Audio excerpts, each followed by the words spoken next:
Hi, and welcome back to Section 1 of Breakout Women.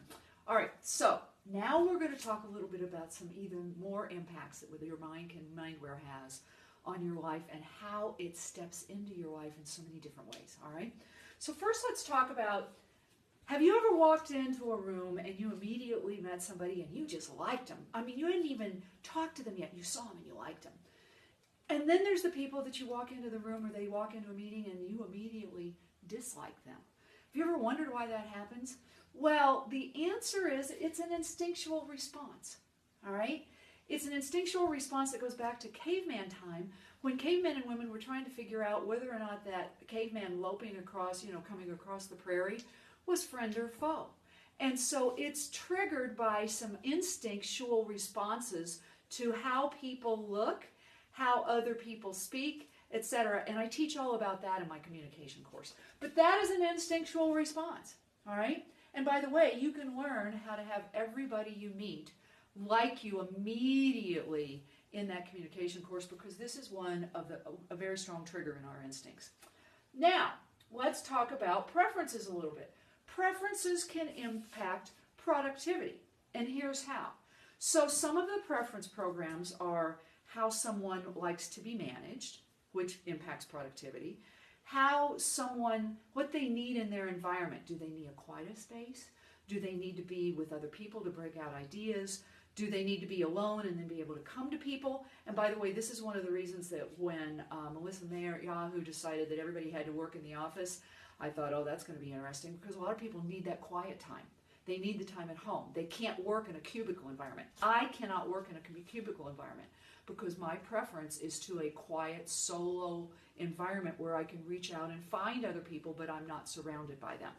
So those kinds of preferences impact productivity in your teams and in yourself. And so it's really important to be able to understand what people's preferences are, and we will get into that a little bit more. Now, finally, let's talk about some other examples of experiential programming. So have you ever had somebody in your group who, no matter what you said, they took the opposite stance? No matter what you said. If you said it was black, they said it was white. If you then agreed it was white, it was black, right?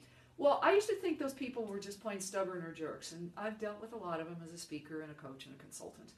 Now I understand they actually have an experiential program, which is known as a mismatcher, which has taught them that that's the way they behave. That is normal to them. That's how they're driven to behave. And it probably came, it could come from many different ways, but probably there was someone who was very influential in their childhood who created that mismatcher program, right? Because they were modeling who was around them. And then it just became a self-fulfilling prophecy.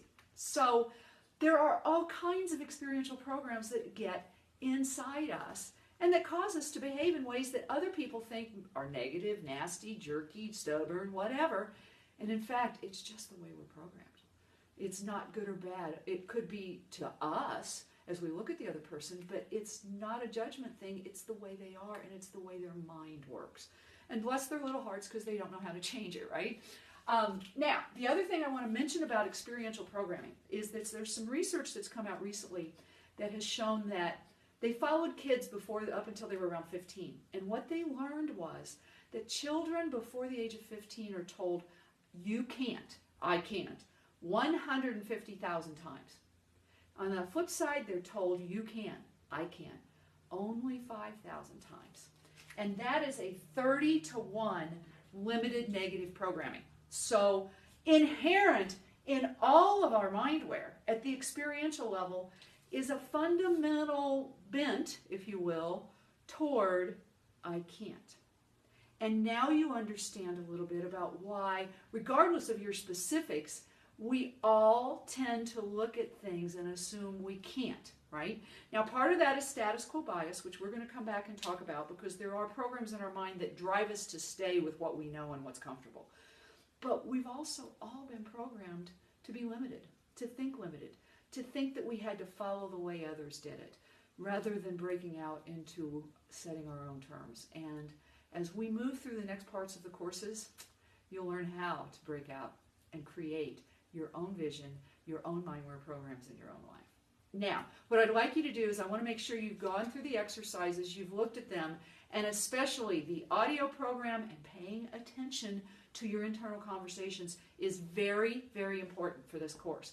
So make sure you're doing those, all right? And I will see you back on lesson 2.